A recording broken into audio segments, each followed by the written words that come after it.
may yahdihillahu fala mudilla lahu wa may yudlilhu fala hadiya lahu. Asyhadu an la ilaha illallah wahdahu la syarika lahu wa asyhadu anna Muhammadan abduhu wa rasuluhu la nabiyya ba'dah. Allahumma shalli wa sallim ala nabiyyina Muhammad. Bapak Ibu jamaah rahimani wa rahimakumullah. Pada kesempatan sore hari ini saya sampaikan perumpamaan Al-Quran yang mana orang-orang mukmin mengambil pelajaran dari perumpamaan-perumpamaan yang dibuat oleh Allah Subhanahu wa Ta'ala. Di dalam surat Al-Baqarah ayat 26 Allah berfirman, A'udzu billahi minasyaitonir rajim. Innallaha la yastahi ay yadriba masalan ma ba'udatan fama fawqaha. Fa ammal ladzina amanu fa ya'lamuna annahu al-haqqu min rabbihim. Wa ammal ladzina kafaru fa yaquluna madza aradallahu bihadza masala. Yudhillu bihi katsiran wa yahdi bihi katsiran wa ma yudhillu bihi illa al-fasiqin. Sesungguhnya Allah tiada segan membuat perumpamaan berupa nyamuk atau yang lebih rendah dari itu. Adapun orang-orang yang beriman, maka mereka itu yakin bahwa perumpamaan itu benar dari Tuhan mereka. Tetapi mereka yang kafir mengatakan, apakah maksud Allah menjadikan ini untuk perumpamaan? Dengan perumpamaan itu banyak orang yang disesatkan Allah, dan dengan perumpamaan itu pula banyak orang yang diberinya petunjuk, dan tidak ada yang disesatkan Allah kecuali orang-orang yang fasik. Bapak Ibu jamaah rahimani wa rahimakumullah, Imam As-Sa'di di dalam kitab tafsirnya telah meriwayatkan dari Abu Malik, dari Abu Sholeh, dari Ibnu Abbas, juga dari Murrah, dari Ibnu Mas'ud dan sejumlah sahabat, bahwa ketika Allah itu membuat kedua perumpamaan ini bagi orang-orang munafik, yaitu dalam surat Al-Baqarah ayat 17 dan surat Al-Baqarah ayat 16 mengenai orang-orang munafik. Ayat 17, masaluhum kamasalil ladzi istawqada naran falamma adaa'at ma haulahu dhahaballahu binurihim wa tarakahum fi dhulumatil la yubsirun. Perumpamaan mereka, yaitu orang-orang munafik, adalah seperti orang yang menyalakan api. Maka setelah api itu menerangi sekelilingnya, Allah hilangkan cahaya yang menyinari mereka dan membiarkan mereka dalam kegelapan tidak dapat melihat. Ini orang-orang munafik digambarkan seperti ini, yaitu ketika orang itu menyalakan api, artinya ada manfaat dari api itu sebagai penerang. Api menerangi sekelilingnya. Akan tetapi orang munafik itu tidak mendapatkan karena Allah hilangkan cahaya yang menyinari mereka. Agama Islam ini adalah petunjuk. Agama ini memberikan penjelasan yang sangat gamblang. Agama ini memberikan penerangan untuk hidup. Akan tetapi orang munafik itu tidak bisa mengambil pelajaran di dalam agama. Tidak bisa memahami bahwa agama itu sebagai penerang hidup, penjelasan-penjelasan yang ada di dalamnya tidak memahami. Nah, itu diibaratkan bahwa mereka itu tidak bisa mengambil manfaat terhadap Al-Quran, tidak bisa mengambil petunjuk-petunjuk di dalam agama itu, dan wa tarakahum fi dzulumatil la yubsirun. Allah membiarkan mereka itu di dalam kegelapan, tidak dapat melihat. Dikarenakan ya seperti ini, api, ya, api itu menerangi. Akan tetapi orang-orang munafik ini tidak bisa melihat, ya, dikarenakan telah dimatikan api itu oleh Allah Subhanahu wa Ta'ala. Kemudian perumpamaan yang kedua bagi orang-orang munafik itu perumpamaan dengan hujan yang disertai gelap gulita, guruh dan kilat. Di dalam surat Al-Baqarah ayat 19. Au kasayyibin minas samaa'i fihi dhulumatun wa ra'dun wa barqun yaj'aluna asabi'ahum fi adhanihim minas sawa'iqi hadaral maut. Wallahu muhitun bil kafirin. Atau seperti orang-orang yang ditimpa hujan lebat dari langit disertai gelap gulita, guruh dan kilat, mereka menyumbat telinganya dengan anak jarinya karena takut mati. Dan adalah Allah itu meliputi orang-orang yang kafir. Jamaah rahimanullah, perumpamaan yang kedua bagi orang-orang munafik itu digambarkan oleh Allah Subhanahu wa Ta'ala seperti orang-orang yang ketika terjadi hujan lebat dari langit, yang hujan lebat itu dengan keadaan yang gelap gulita, ada guruh, ada kilat. Nah, mereka itu menyumbat anak jarinya itu ke dalam telinganya itu karena takut mati. Nah, diibaratkan bahwasanya petuah-petuah, nasihat-nasihat kepada orang-orang yang menyimpang, kepada orang-orang yang kafir, ya, orang-orang munafik ini, ibarat bahwa kata nasihat itu bagaikan kilat, bagaikan guruh petir, sehingga dia takut dengan adanya guruh yang menggelegar, maka telinganya ditutup dengan anak jari. Nah, nasihat-nasihat di dalam agama ini juga dianggap seperti guruh yang menggelegar, sehingga dia tidak mau mendengarkan nasihat-nasihat agama. Orang munafik tidak mau menerima pengajian, tidak mau menerima pengajian, kajian, nasihat-nasihat. Bahkan ketika itu mengenai keburukan dirinya, maka dia akan menutup telinganya supaya tidak mendengar nasihat itu. Dan bahkan ada ungkapan-ungkapan, wah, ngajinya keras. Padahal bukan keras, ya hanya karena nasihat itu mengenai dirinya, dia menjadi terkena ayat itu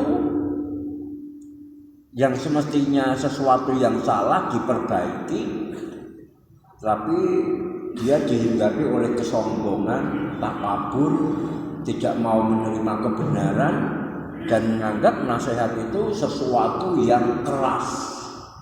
Dia takut terkena ya ayat-ayat, keterangan-keterangan. Misalnya suatu kajian membicarakan tentang riba. Nah, ini para pelaku riba benci dengan kajian-kajian ini dan mengatakan bahwa kajian-kajian seperti itu kajian yang tidak layak, tidak semestinya. Ya kenapa begitu? Karena dia kena. Dia termasuk orang yang diancam dengan ayat-ayat riba. Atau misalnya ngaji yang di situ dikuatkan akidah bahwa kita itu beribadah hanya kepada Allah. Dalam artian ibadah itu bukan sekedar menyembah, bukan sekedar sholat. Ibadah itu termasuk ketika kita berdoa. Ibadah itu termasuk ketika kita itu memohon kesembuhan. Ibadah itu termasuk seperti ketika kita itu memohon diberikan rezeki. Nah, ketika kita luruskan bahwa hanya Allah itu yang mengabulkan doa, hanya Allah yang layak kita memanjatkan doa kepadanya, bahwasanya yang memberikan rezeki itu Allah, usaha kita itu terlalu amat sedikit dibandingkan dengan hasil yang diberikan oleh Allah Subhanahu wa Ta'ala. Orang-orang bisa saja alergi dengan materi-materi kajian seperti ini dikarenakan ya karena dia tidak menyembah Allah sepenuhnya, menyembah hawa nafsunya, menyembah dirinya, menyembah kepada yang lain, meminta rezeki bukan kepada Allah, memohon kesembuhan bukan kepada Allah. Dan saat ini banyak sekali orang-orang yang sangat percaya diri dengan mengatakan bahwa apa yang diusahakan itu pasti berhasil. Setiap usaha yang dikerjakan pasti membuahkan hasil sesuai dengan keinginannya. Bahkan ketika dia itu beranggapan bahwa dirinya itu mempunyai pikiran positif, maka energi positif semuanya akan mengalir kepadanya. Bahkan alam semesta pun mendukung dia untuk meraih kesuksesan. Sampai pada satu kesimpulan bahwa hasil tidak pernah mengkhianati usaha. Ini terlalu yakinnya seseorang, orang yang menyembah dirinya sendiri, yakin dengan dirinya sendiri bahwa usahanya pasti berhasil. Padahal ini salah. Berapa banyak di antara kita yang mengusahakan sesuatu dengan bersusah payah, akan tapi tidak berhasil. Ya karena memang Allah tidak berikan hasil kepada dia. Tetapi apa yang dia usahakan, ya tentu akan mendapatkan hasil. Tapi belum tentu seperti yang dia harapkan.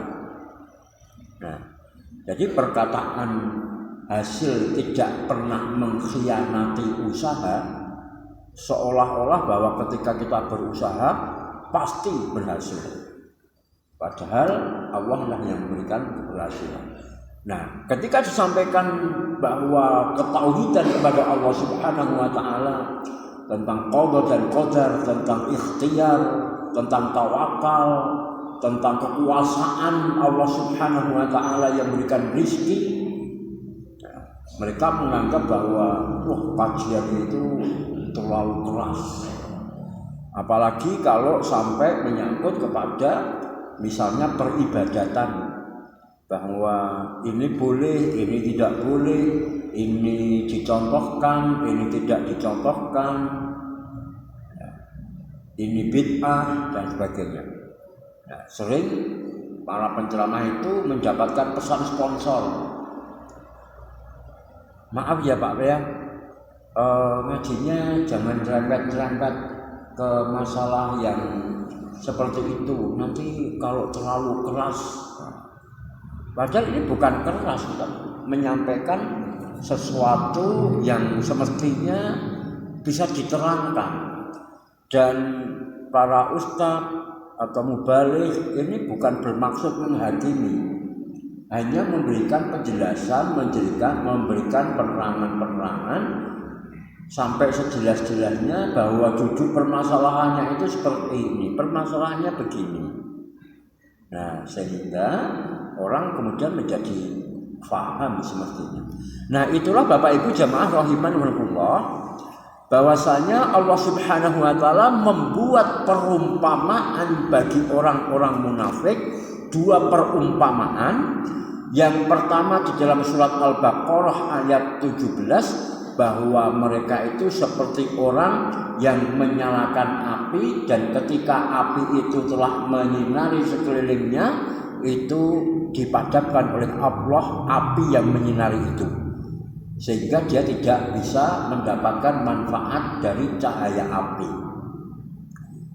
Bagaimana ibaratnya adalah orang munafik itu tidak mendapatkan manfaat dari agama mereka. Kemudian yang kedua dalam surat Al-Baqarah ayat 19, bahwasanya orang-orang munafik itu diibaratkan seperti orang yang kehujanan, ada gelap sehingga butuh penerangan, ada guruh dan kilat, setiap kali ada kilat maka telinganya ditutupi karena takut kilat.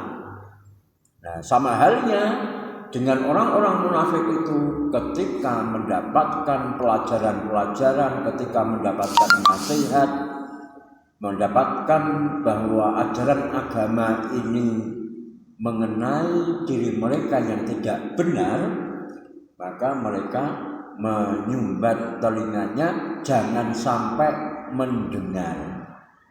Nah, itu perumpamaan bagi orang-orang munafik. Maka orang-orang munafik berkata kepada Allah bahwa Allah yang maha tinggi lagi maha agung, ketika membuat perumpamaan-perumpamaan ini, ya, Allah kemudian menurunkan ayat ini, yaitu dalam surat Al-Baqarah ayat 26 dan ayat 27 ini tentang perumpamaan, bahwa Allah membuat perumpamaan berupa nyamuk. Innallaha la yastahyi an yadriba masalan ma ba'udatan fama fawqaha. Sesungguhnya Allah tiada segan, tidak malu membuat perumpamaan berupa nyamuk atau yang lebih rendah daripada itu. Maka orang-orang yang beriman akan meyakini, yakin itu didasari dari pengetahuan, tahu bahwasanya Allah membuat perumpamaan itu adalah sesuatu yang hak dari Tuhannya. Fa ammal ladzina amanu fa ya'lamuna annahu al-haqqu min rabbihim. Yakin bahwa perumpamaan itu dari Allah, ada pelajarannya. Akan tapi bagi orang-orang kafir, wa ammal ladzina kafaru fayaquluna madza aradallahu bihadza masala. Adapun bagi orang-orang kafir, mereka mengatakan, apakah maksud Allah menjadikan ini untuk perumpamaan? Membuat perumpamaan kok perumpamaan nyamuk? Maka Allah itu berfirman bahwa jangankan nyamuk, yang lebih rendah daripada nyamuk itu Allah tidak malu, tidak segan untuk membuat perumpamaan. Yang diketahui saat itu makhluk yang paling kecil itu ya nyamuk. Nyamuk itu makhluk yang paling kecil. Padahal kalau kita mengikuti ilmu pengetahuan modern saat ini, ada makhluk yang lebih kecil daripada nyamuk. Ya, ada yang lebih kecil daripada nyamuk. Nah, Jamaah rahimanillah, dengan adanya perumpamaan ini maka Allah itu menyesatkan sebagian orang, ya. Allah itu banyak sekali orang yang disesatkan oleh Allah dengan perumpamaan ini. Dan dengan perumpamaan itu pula banyak orang-orang yang kemudian diberi petunjuk oleh Allah Subhanahu wa taala. Hanya karena fenomena makhluk berupa nyamuk yang itu kemudian dipelajari oleh orang-orang, kemudian menjadikan orang itu beriman. Seperti misal lalat, ya, lalat. Lalat itu ada dua sayap. Sayap yang satu itu bisa jadi membawa penyakit, ya. Jadi di tubuhnya, di kakinya, di sayapnya, ketika itu nempel di kotoran, kemudian masuk ke gelas, ke minuman kita. Nah, di situ kan sebenarnya terkontaminasi. Di situ ada penyakit yang masuk ke dalam minuman kita. Oleh Rasulullah, kalau ada lalat yang masuk ke minuman kita, benamkan saja sekalian. Karena sayap yang satu itu ada obatnya, membawa obat. Nah, di situ sebenarnya di makhluk bernama lalat itu ya sudah ada penawarnya. Nah, jadi kalau misalnya minuman kita itu terkena lalat, nah benamkan sekalian, kemudian ambil lalatnya dan buang. Maka penyakit-penyakit yang ada di situ sudah tawar.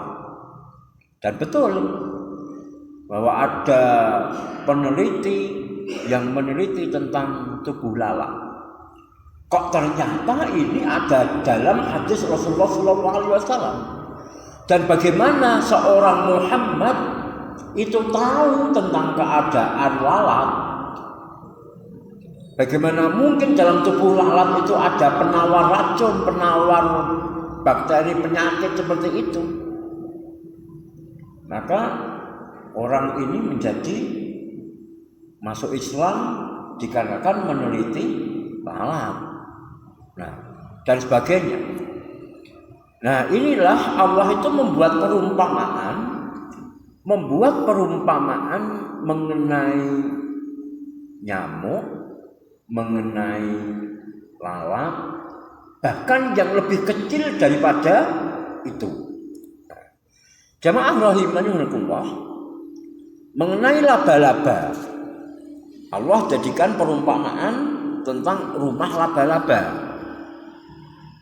Yang laba-laba itu membuat rumah sangat lemah, karena bisa saja begitu jadi kemudian dirusak juga bisa.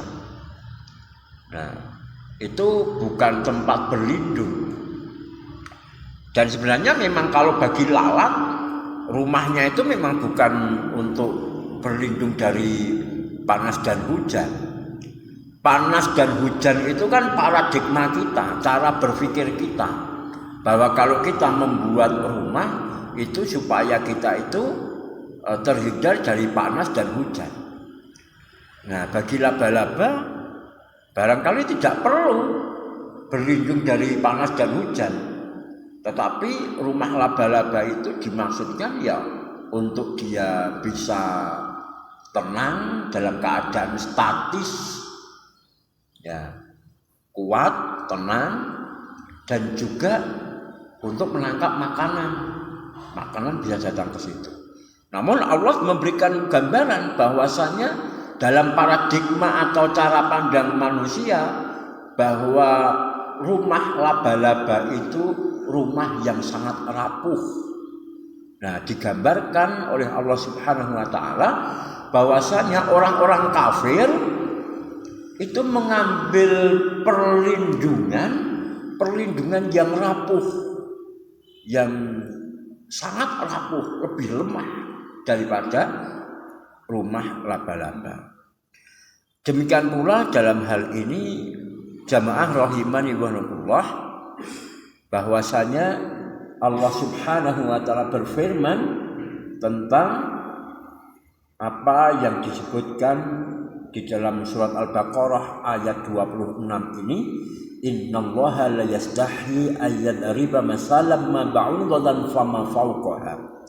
Sesungguhnya Allah itu tidak malu untuk membuat perumpamaan berupa nyamuk atau yang lebih rendah daripada itu. Allah itu tidak segan demi perkara yang hak, perkara yang benar untuk menyebutkan sesuatu hal, baik itu yang besar maupun yang kecil. Sesungguhnya Allah itu menyebutkan di dalam kitabnya mengenai lalat dan laba-laba. Maka orang-orang mengatakan, apa ini yang dimaksud oleh Allah membuat perumpamaan kayak gini? Dianggap sebagai sesuatu yang remeh. Maka Allah menurunkan ayat ini, yaitu bahwasanya Allah itu tidak malu untuk membuat perumpamaan. Innallaha la yastahi ayyadriba masalan ma ba'udatan fama fawqaha. Allah tidak malu. Nah, jamaah rahimani wa rahimakumullah, perumpamaan yang dibuat oleh Allah Subhanahu wa taala ini berkaitan sebagai penggambaran dunia, yaitu nyamuk itu akan tetap hidup selagi dalam keadaan lapar. Nyamuk itu selagi dalam keadaan lapar akan tetap hidup. Akan tapi bila dia telah kekenyangan, ya, dia gemuk karena kekenyangan di dalam menghisap darah, maka ia akan mati. Nah, demikian itulah perumpamaan kaum yang dibuatkan perumpamaannya oleh Allah di dalam Al-Quran dengan perumpamaan ini, dengan kata lain bahwa ketika manusia itu kekenyangan karena berlimpah ruah harta duniawi, maka pada saat itulah Allah mengazab mereka. Ini gaya hidup hedonis, gaya hidup yang mementingkan dunia.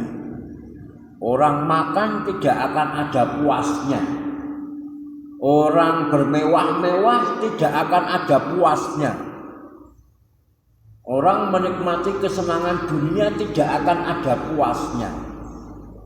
Dan ketika orang hedonis menikmati kemewahan-kemewahan dunia sehingga melupakan dunia itu, ibaratnya dia itu seperti nyamuk yang kegemukan, yang kekenyangan karena saking enaknya, saking nyamannya menghisap makanan atau darah itu sebagai makanan.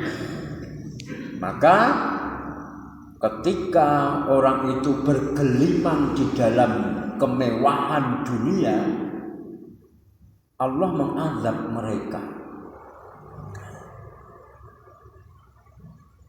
Kemudian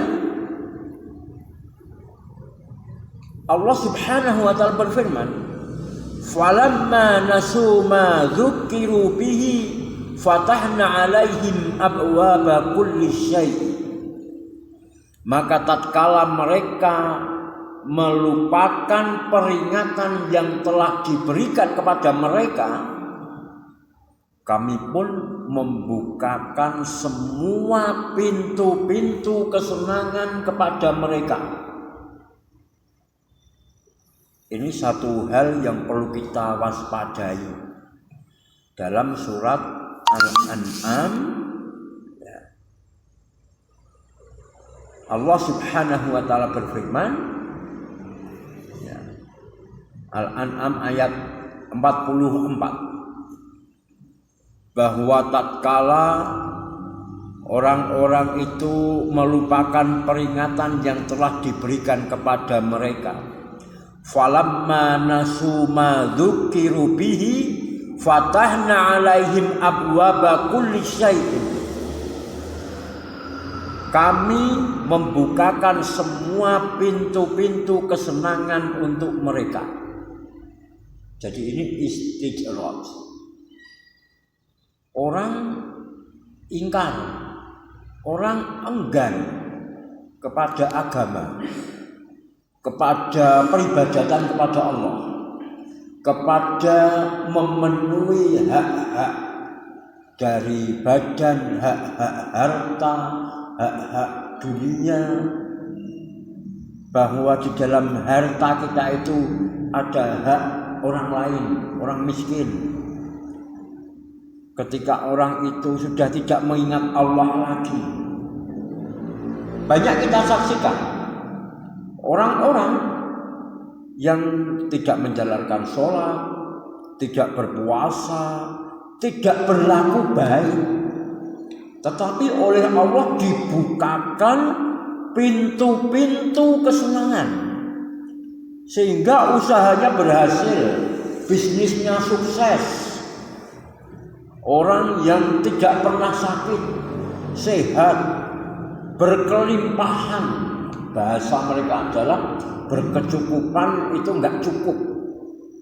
Yang mereka kehendaki bukan kecukupan, tapi berkelimpahan, melimpah-limpah. Bahasa mereka seperti itu, melimpah-limpah. Nah, mungkin bahasanya dengan berkelimpahan kita menolong orang, katakanlah begitu. Akan tapi tidak menyembah kepada Allah, tidak menyebut Allah Subhanahu wa ta'ala, tidak bersyukur kepada Allah, bangga terhadap dirinya, bangga terhadap ikhtiarnya sendiri. Nah, orang-orang yang mendustakan anugerah dari Allah Subhanahu wa ta'ala seperti orang-orang yang seperti ini, yaitu melupakan peringatan-peringatan yang diberikan oleh Allah Subhanahu wa ta'ala, maka dibukakan setiap atau semua pintu-pintu kesenangan. Hatta idza farihu bima utu akhadnahum baghtatan fa idahum mublisun. Inilah kengerian yang diterima, sehingga apabila mereka itu bergembira dengan apa yang telah diberikan kepada mereka, seolah-olah kekayaan, kejayaan, ketinggian ilmu dan teknologi yang ada pada mereka itu tak terkalahkan, akan kekal abadi, bisa dinikmati sampai hari tua, bisa dinikmati, bisa diwariskan. Ternyata tiba-tiba lenyap, dilenyapkan oleh Allah Subhanahu wa ta'ala. Kami siksa mereka secara tiba-tiba. Maka ketika itu mereka terdiam. Orang diam itu kan bahasanya diam, tapi kalau bahasa yang lebih kasarnya bengong, karena nggak tahu lagi mau bicara apa. Orang terdiam dengan orang bengong sama saja. Sudah sampai nggak sempat mikir, nggak bisa mikir apa yang harus dilakukan ketika terjadi azab. Nah, ini yang terjadi seperti di Amerika, di kemungkinan juga di Israel, ya. Membangga-banggakan ketinggian teknologinya, ya, dan sebagainya. Mereka membangun aset bertahun-tahun, dimusnahkan oleh Allah dengan tentara api hanya dalam 24 jam. Jamaah rahimahumullah, itu ibarat nyamuk itu seperti kehidupan dunia, yang kita ini ketika kita lapar, kita butuh Allah. ketika kita mengalami kesulitan-kesulitan hidup, kita berdoa kepada Allah. Kita memohon kepada Allah. Ketika kita mengalami masalah, kita mengadu kepada Allah. Ketika kita kekurangan, kita meminta kecukupan kepada Allah. Namun ketika seseorang diberi oleh Allah Subhanahu wa taala dengan pemberian yang cukup banyak sehingga dia tidak bersyukur, segala sesuatunya ada dan dia bermewah-mewah, sudah tidak memikirkan besok makan apa yang bisa dimakan. Tapi ini sudah wisata kuliner setiap hari, di mana ada kulineran baru ya datang sekedar memanjakan lidah. Ya. Hedonis, semuanya serba ada, serba cukup, karena slogannya adalah berkelimpahan. Ya. Bukan sekedar cukup, tapi berkelimpahan. Dan ketika orang itu dalam keadaan cukup, hidupnya senang, baik-baik saja, tidak ada apa-apa, jauh dari masalah, sangat mungkin sedikit sekali atau bahkan tidak pernah menyebut asmanya Allah. Ya gini aja udah baik, nah, ngapain repot-repot dan sebagainya. Itulah perumpamaan ya, bagaimana bahwa kehidupan dunia ini diibaratkan nyamuk. Nah, jamaah rahimani wa rahimakumullah.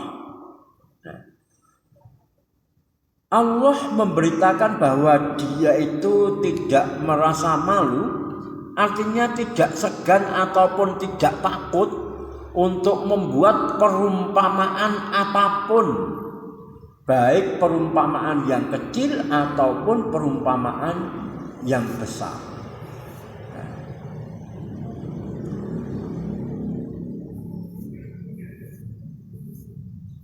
Jamaah rahimani wa rahimakumullah, bahwa sehubungan dengan makna fama fauqaha atau yang lebih kecil dari itu, yaitu lebih kecil dari perumpamaan berupa nyamuk, ada dua pendapat. Pendapat yang pertama mengatakan bahwa yang dimaksud lebih kecil dan lebih rendah darinya itu sama seperti misalnya ketika seseorang itu disifati dengan karakter yang tercela. Umpama orang itu kikir, maka ketika ada orang yang menyebut bahwa si fulan kikir, nanti ada orang yang menjawab, iya benar, dia itu kikir. Oh, orang yang kikir banget, wis kikir, bakhil, wah wis elek tenan, medit. Padahal baru satu saja yang disifati orang itu kikir, dan karena karakternya memang jelek, maka orang yang lain menyaut bahwa dia bukan hanya kikir, tapi lebih rendah daripada itu. Maka demikian pula ketika Allah Subhanahu wa ta'ala membuat perumpamaan berupa nyamuk, jangankan nyamuk, yang lebih kecil daripada nyamuk pun Allah itu bisa membuat perumpamaan.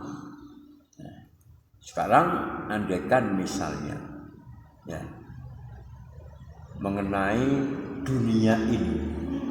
Nah, ada hadis yang mengatakan begini: Lau anna dunya tazinu indallahi janaha ba'udatin ma saqa kafiran minha sarbata ma'a. Seandainya dunia ini berbobot di sisi Allah sama dengan sayap nyamuk, bukan nyamuk, sayap nyamuk. Seandainya dunia ini berbobot di sisi Allah sama dengan sayap nyamuk, niscaya dia tidak akan memberi minum seteguk air pun darinya kepada orang kafir. Ini menunjukkan kerendahan dunia, ya, kerendahan dunia, rendahnya dunia. Bahwa di mata Allah dunia yang megah mewah seperti ini itu tidak lebih baik dibandingkan dengan sayap nyamuk.